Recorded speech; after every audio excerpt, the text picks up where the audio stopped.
Welcome to S6 TV Telugu news బులెటిన్ల ముందుగా headlines.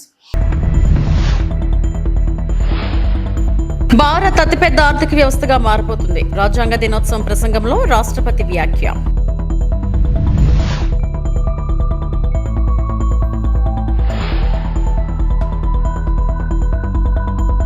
Vision ఉంటే సరిపోదు, దాన్ని అమలు చేయడం ముఖ్యం. సీఎం చంద్రబాబు.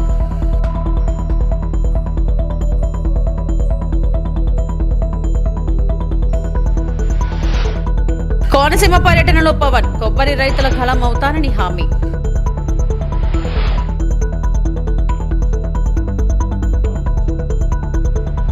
ప్రధానమంత్రి శ్రీ నరేంద్ర మోడీ నవంబర్ 26న సంవిధాన్ సదన్ సెంట్రల్ హాల్లో జరిగే రాజ్యాంగ దినోత్సవ వేడుకల్లో పాల్గొంటారు.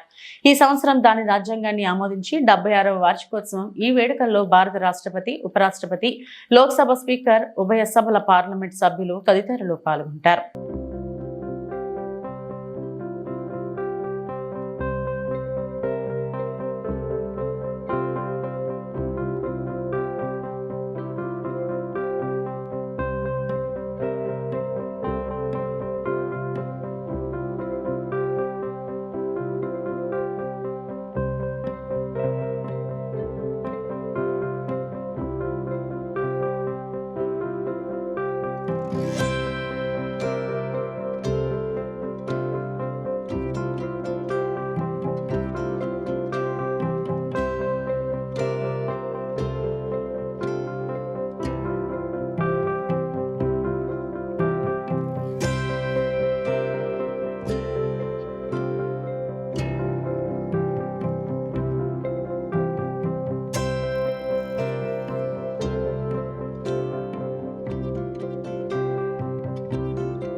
ప్రజల గుండెల్లో అంబేద్కర్ శాశ్వతంగా ఉండిపోతారని ఏపీ సీఎం చంద్రబాబు అన్నారు. అమరావతిలో విద్యార్థులతో మాక్ అసెంబ్లీ నిర్వహించారు. ఈ కార్యక్రమంలో చంద్రబాబు మాట్లాడారు. విజన్ ఉంటే సరిపోదు, దాన్ని అమలు చేయడం ముఖ్యం. నిరంతర శ్రమతోనే అనుకున్నది సాధించగలం. సరైన నిర్ణయాలు తీసుకుంటేనే ఏదైనా సాధ్యమవుతుంది. సంక్షోభాలను అవకాశాలుగా మలుచుకొని ముందుకు వెళ్ళాలి. చిన్న వయసులోనే నేను ఎమ్మెల్యే అయ్యాను. 4వ సీఎంగా పనిచేస్తున్నాను. మాక్ అసెంబ్లీలో విద్యార్థులు చాలా బాగా మాట్లాడారు. విద్యార్థులు ఎక్కడా తడబడలేదు. బాధ్యత గుర్తుపెట్టుకునేలా స్ఫూర్తినిచ్చేలా మాక్ అసెంబ్లీ నిర్వహించారని సీఎం కొనియాడారు. స్టూడెంట్ అసెంబ్లీ అదరగొట్టారు. మామూలుగా నేను అసెంబ్లీలో కూడా వాచ్ చేస్తూ ఉంటాను. మీరు మామూలుగా చెయ్యలేదు. మిమ్మల్ని చూస్తే ఇదే నేను ఎప్పుడూ కోరుకుంటాను. అసెంబ్లీ ఒక ఆదర్శంగా ఉండాలని కోరుకుంటాం. చాలాసార్లు మా ఎమ్మెల్యేలకైతే నేను శిక్షణా కార్యక్రమాలు కూడా పెట్టా. కానీ చాలా తక్కువ సమయంలో మీ యొక్క ప్రవర్తన, మీ యొక్క ఇది చూస్తే వండర్ఫుల్ పర్ఫార్మెన్స్. మరొక్కసారి మిమ్మల్ని అందరినీ మనస్ఫూర్తిగా అభినందిస్తున్నా. Assembly this 26th day of November 1949 do hereby adopt, enact and give to ourselves this constitution. ఈ రాజ్యాంగం రాసుకునేది మన కోసరం మనం రాసుకున్న రాజ్యాంగం ఇది. ఇప్పుడే ఈ రాజ్యాంగాన్ని చెప్పినప్పుడు చాలా విషయాలు చెప్పారు. ఇది చూసినప్పుడు నేను 28 సంవత్సరాల్లో ఎమ్మెల్యే అయ్యాను. అంబేద్కర్ గారు శాశ్వతంగా ప్రజల గుండెల్లో ఉంటారు, దీంట్లో అనుమానమే లేదని చెప్పి కూడా మరొకసారి మీ అందరికీ విజ్ఞప్తి చేస్తున్నా. అనేక ఒడుదుడుకులు వచ్చాయి, అనేక ఛాలెంజెస్ ఫేస్ చేశాం, ఎమర్జెన్సీ లాంటి ఛాలెంజెస్ ని ఫేస్ చేశాం. అయితే ఈరోజు రాజ్యాంగం మనుగడ సాధించగలిగిందంటే దానికి కారణం దాన్ని రాసిన విధానం అని చెప్పి కూడా నేను మీకు తెలియజేస్తున్నా. అయితే రాజ్యాంగం యొక్క గొప్పతనాన్ని ప్రతి పౌరుడికి అర్థమయ్యేట్టుగా చెప్పాల్సిన బాధ్యత, అందులో రాను యంగ్స్టర్స్ చెప్పాల్సిన బాధ్యత మనందరిపైన ఉంది. 4వ అతిపెద్ద ఎకానమీగా తయారైంది, బ్రిటిష్ను కూడా దాటేశాం. అంటే మనకు అవకాశాలు లేక కాదు, తెలివి లేక కాదు, వనరులు లేక కాదు, 200 సంవత్సరాలు బానిసత్వంతో బతికాం, పరదేశ పాలనతో బతికాం. ఈ విషయం మీరు గుర్తుపెట్టుకోవాలి. పిల్లలంతా మీరేమనుకుంటారంటే ఫ్రీగా వచ్చేశారు కాబట్టి యాస్పిరేషన్స్ అన్నీ ఉంటాయి కాబట్టి మాట్లాడుకుంటున్నాం. కానీ ఒకప్పుడు ప్రపంచంలోనే అగ్రదేశంగా ఉన్న భారతదేశం 200 సంవత్సరాలు బానిసత్వంతో కడాన ఇక్కడ మీరు చూస్తే మన దేశ సంపదంతా కూడా తీసుకెళ్లిపోయారు. ఇక్కడే కోహినూరు వజ్రం దొరికింది. ఆ కోహినూరు వజ్రం ఆ రోజు నిజాంకి ఇచ్చారు, నిజాం బ్రిటిష్ వాళ్ళకి ఇచ్చేశాడు. అంటే మన సంపద ఏ విధంగా పోయిందనే ఉదాహరణలు ఇవన్నీ. కానీ ఈరోజు చూస్తే ప్రధానమంత్రి గారిని మనం ఒక్కసారి ఆలోచిస్తే, నేను ఒక మాట చెప్పాను ముందుగా, ఈ దేశానికి వచ్చినటువంటి అనేక సార్లు అంబేద్కర్ కోనసీమ జిల్లాలో AP deputy CM Pawan Kalyan పర్యటించారు. ఈ సందర్భంగా కేసనపల్లిలో సముద్ర జలాలతో దెబ్బతిన్న లక్షలాది కొబ్బరి చెట్లను పరిశీలించారు. ఈ సందర్భంగా ఆయన మాట్లాడుతూ, వరాలు ఇవ్వడానికి నేను సీఎం కాదు, ఆయన దృష్టికి తీసుకుని వెళ్తాం. డిసెంబర్ 2వ వారంలో మళ్లీ వస్తాను. కోనసీమ డ్రైనేజీ వ్యవస్థ ఆధునీకరణ మీద బీసీ రోసయ్య ఇచ్చిన నివేదిక ఆధారంగా అధికారులు స్టడీ చేసి రిపోర్ట్ ఇవ్వాలని ఆదేశించారు. అలాగే కోకోనట్ బోర్డు ఏర్పాటు మీద కేబినెట్ లో చర్చిస్తానని ఉప ముఖ్యమంత్రి పవన్ కళ్యాణ్ వెల్లడించారు. అయితే కోనసీమ కొబ్బరిని పరీక్షించుకోవాలని పవన్ అన్నారు. గత ప్రభుత్వంలో అభివృద్ధి మర్చిపోయారు, ఓట్ల కోసం ఇక్కడికి రాలేదు, హడావిడి చేయడానికి ఇక్కడికి రాలేదన్నారు. కోనసీమ రైతాంగం గలం అవుతానన్నారు. సర్వీస్ రూల్స్ లేకుండా సచివాలయం ఉద్యోగుల విషయంలో గత ప్రభుత్వంలో ప్రవర్తించింది. ప్రజలను మభ్యపెట్టడానికి నేను రాలేదని చెప్పారు. అవసరమైతే సినిమా చేసి మా సమస్య పరిష్కారం చేయాలన్నారు. కొబ్బరి రైతులు గత సీఎంలా తన దగ్గర డబ్బులు లేవన్నారు పవన్. కోనసీమ కొబ్బరి రైతులకు శాశ్వత పరిష్కారం కావాలి, మూలాలు తెలుసుకోవాలి. కొబ్బరి చెట్లు ఇంటికి పెద్ద కొడుకు లాంటిది అని డిప్యూటీ సీఎం పవన్ చెప్పుకొచ్చారు. ఒక పరిష్కార మార్గం ఇదేదో మొదటి మీటింగ్ వచ్చి ఇక్కడి నుంచి చెప్పి వెళ్ళిపోవడానికి మళ్ళీ నేను రావడం రాలేదు. ఒక కంప్లీట్ కోనసీమకి సంబంధించి, కొబ్బరి రైతాంగానికి సంబంధించి ఒక శాశ్వత పరిష్కారం వెతికే దిశలో ఇది మొదటి ట్రిప్. ఇది మీరు అది నమ్మాలి. ఏదో ఓట్ల కోసం లేదంటే గెలిపించాను కదా, ఇది నాకు, ఎందుకంటే నా ఉద్దేశం ఏమంటే, ఇంతమంది దాదాపు 1,00,000 ఎకరాలు ఉన్న బండి ఎన్ని లక్షల మంది ఉంటారు, ఎన్ని లక్షల కుటుంబాలు ఉంటాయి? 98,000 అంటే 1,00,000 కుటుంబాలు ఉంటాయి. అంటే 1,00,000 కుటుంబాలు ఆధారపడిన ఇది మేము బాధ్యతగా తీసుకొని చేస్తాం. కానీ నేను ఈరోజు 22 కోట్లు ఇచ్చేసి నేను వెళ్ళిపోయి మళ్ళీ కూర్చోబెట్టాను, ఏదో నేను హడావుడ్ చేయడానికైతే నేను రాను. ఆ మాట నేను ఇచ్చేసి మీకు వెళ్ళిపోవచ్చు. మళ్ళీ వచ్చిందల్లా మళ్ళీ వెళ్ళిపోయి చెప్పచ్చు. నేను ఒక శాశ్వత పరిష్కారం, అందుకని నేను కొంచెం మూలాల నుంచి అడిగాను. ఎందుకంటే రావడానికి ముందు నేను ఏదైనా సమస్యలు తీసుకున్నానంటే నేను చాలా ప్రిపేర్ అయ్యి వస్తాను. దీంట్లో మీతోటి ఇంకొక మీటింగ్ పెట్టుకుంటాను నేను, కరెక్ట్గా అది డిసెంబర్లో 2nd వీక్లో పెట్టండి. మళ్ళీ ఒకసారి రాసుకున్నది. ఇది నేను కోనసీమ రైతాంగానికి నేను గలం అవుతాను, మీ గొంతును అవుతాను మీకు నేను. అందుకే నాకు కొంత మీరు మీరందరూ పెద్దలు కాబట్టి కొంత నాకు అనుభవంతో మీరు కొంచెం అర్థం చేసుకోండి, కొంచెం సానుకూలంగా నాతో వ్యవహరించండి చాలు. అంటే మీరు టైం లైన్స్ పెట్టి ఇప్పుడు ఇందాక పెద్దలు మీ పేరు సార్ సర్పంచ్ గారు చెప్పినట్టుగా మీరు ఏదో సినిమా చేసి డబ్బులు ఇచ్చండి అట్లా కాదు కదా, ప్రజాస్వామ్యాలు నడవదు కదా.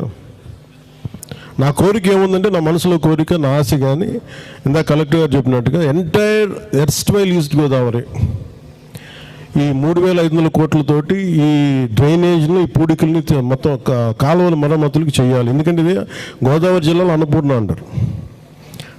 రాష్ట్రం విడిపోవడానికి కూడా కారణం గోదావరి జిల్లాలో పచ్చదనం, ఆ శాపం తగిలేసినట్టుంది. ఈరోజు గోదావరి జిల్లాలో మొత్తం కొబ్బరి చెట్లతోటి, తెలంగాణ నాయకులంతా అంటారు కొబ్బరి చెట్లతో చాలా ఆనందంగా ఉంటుంది, మీరు ఏమంటుందని పచ్చదనంతో చాలా బాగుంటుందంటే ఈరోజు కొబ్బరి చెట్లు ముండలు కూడా లేవు, అంత దిష్టి తగిలింది కోనసీమకి. సో నాకు నిజంగా చాలా బాగా కళ్ళ ముందు ఒక మొక్క ఎదిగి ముండలు లేకుండా పడుతుంటే ఒక నిలువెత్తి ఎదిగిన బిడ్డ చచ్చిపోయినట్టే ఉంటుంది. ఆ బాధ నాకు తెలుస్తుంది, చాలా కన్నీరు ఉంటుంది. ఇదే మీ దగ్గర పొలిటికల్ ఉపన్యాసాలకైతే నేను రావాలా, నిజంగా నేను మీ ఇంట్లో వాడు ఒకటిగా ఒక బాధ ఎలా ఉంటుందో, ఒక కొబ్బరి చెట్టుని పెంచి దాన్ని కోల్పోతే ఎంత బాధ ఉంటుందో ఆ బాధతో వచ్చాను ఇక్కడికి నేను. సో నేను మీకోసం ఇంకొక 2 మీటింగ్స్ చేస్తాను మీతోటి. అక్కడి నుంచి ఒక యాక్షన్ ప్లాన్ కరెక్ట్ మీరు నాకు 45 రోజులు ఇవ్వండి.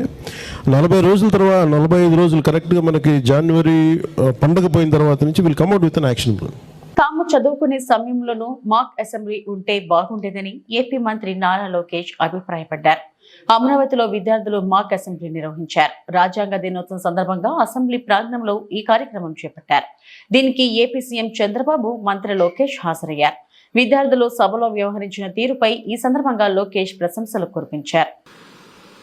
ఈరోజు నాకు చాలా ఆనందంగా ఉంది, ఎందుకంటే 175 నియోజకవర్గాల్లో సుమారుగా 7 లక్షల మందితో మీరందరూ పోటీపడి ఒక పక్కన ఎస్ఏ రైటింగ్, ఎలక్యూషన్, క్విజెస్లో పాల్గొని నంబర్ 1 స్థానం సాధించి మీరందరూ ఇక్కడికి వచ్చి ఈ మాక్ అసెంబ్లీలో పాల్గొంటాం. నిజంగానే నాకు చాలా చాలా ఆనందంగా ఉంది.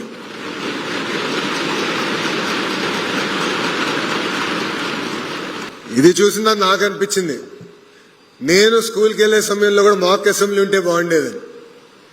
అప్పుడే రూల్స్, పార్లమెంట్ ప్రొసీజర్స్ ఇవన్నీ తెలుసుకునే అవకాశం ఉండేది.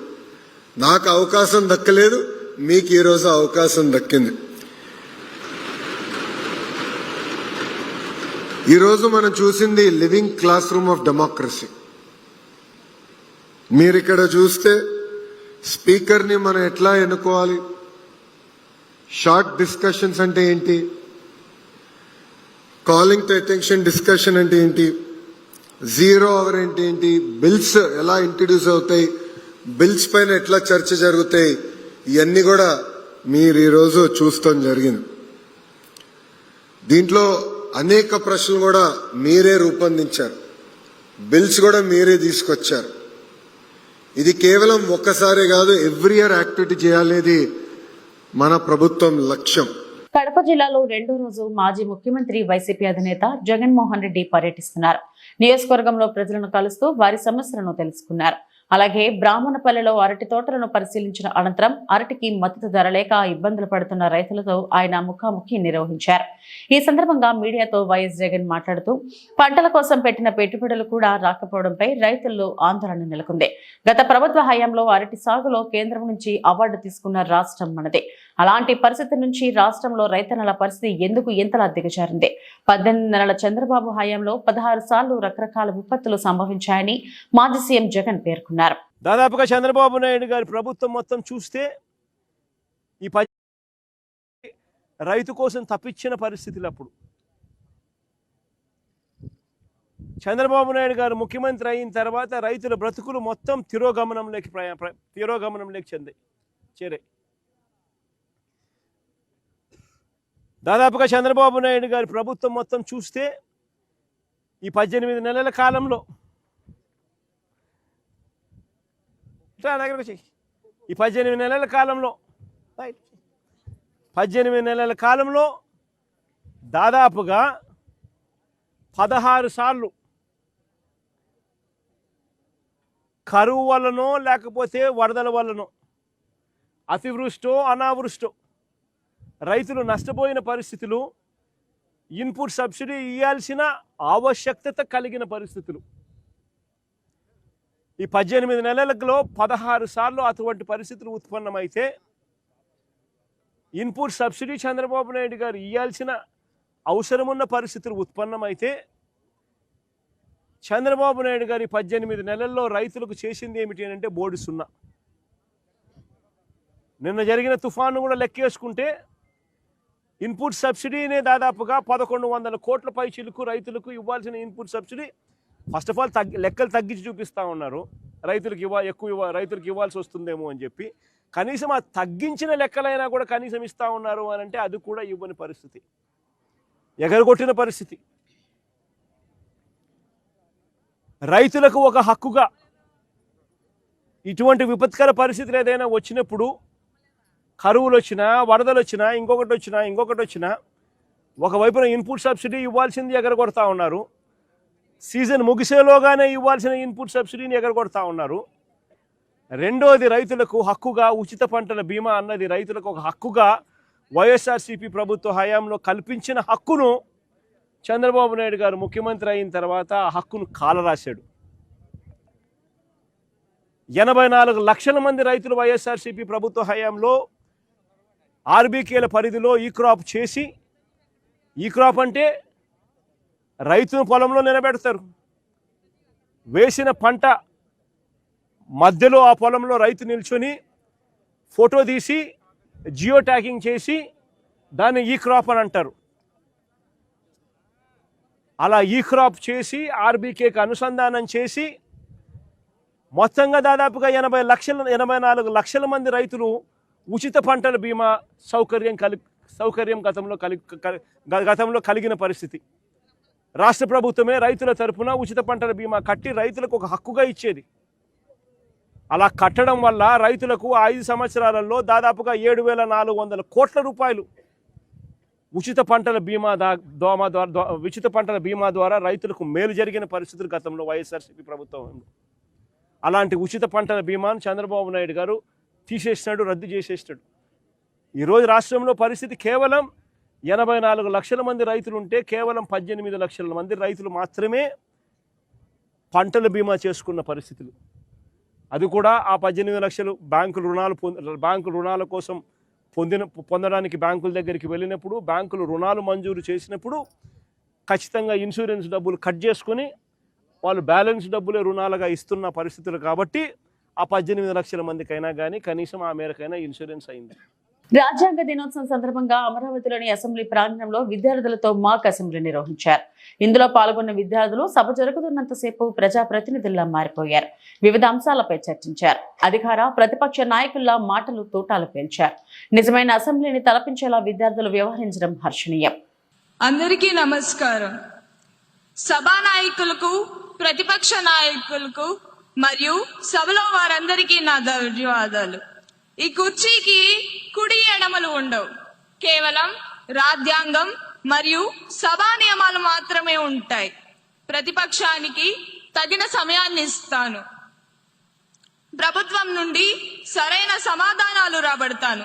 సభా గౌరవం కాపాడటం మనందరి బాధ్యత. ఇక సమయం వృధా చేయకుండా సభా కార్యక్రమాలను మొదలు పెడదాం. అసలు లెక్కలేవి 100లో అంటే సమాధానమైన అధ్యక్ష. దాట వేయకండి. పైలట్ సెంటర్ లో ఎప్పుడు వస్తే డేట్ చెప్పమనండి అధ్యక్ష. చెప్పండి. సైలెన్స్. సభ్యులందరూ సభా గౌరవాన్ని కాపాడాలని కోరుతున్నాను. అధ్యక్ష, బాగా వినమనండి అధ్యక్ష. పిల్లల చేతిలో ఫోన్ ఉంటే అది మొబైల్ వ్యసనం అంటారు. దాన్ని సరిచేయొచ్చు, కౌన్సిలింగ్ ఇస్తున్నాం.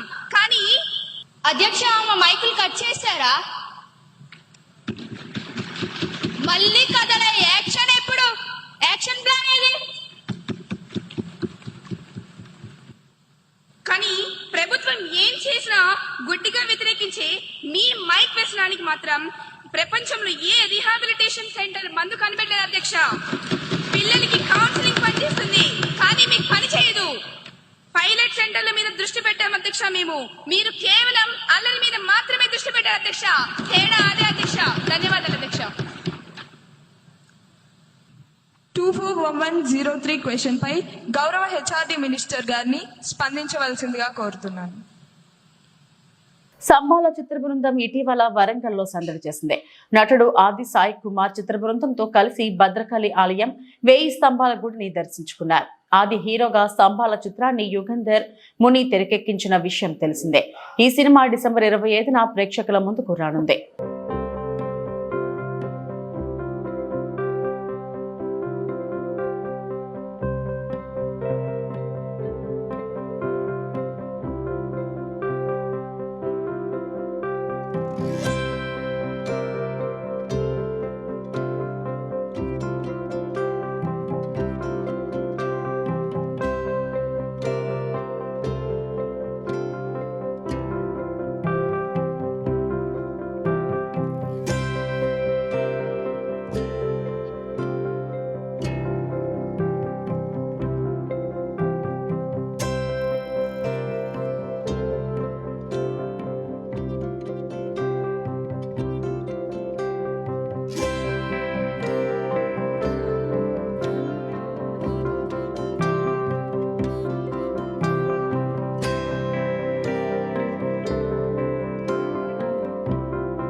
ఇవి ఇప్పటివరకు నా బులెటిన్ అప్డేట్స్. నమస్తే.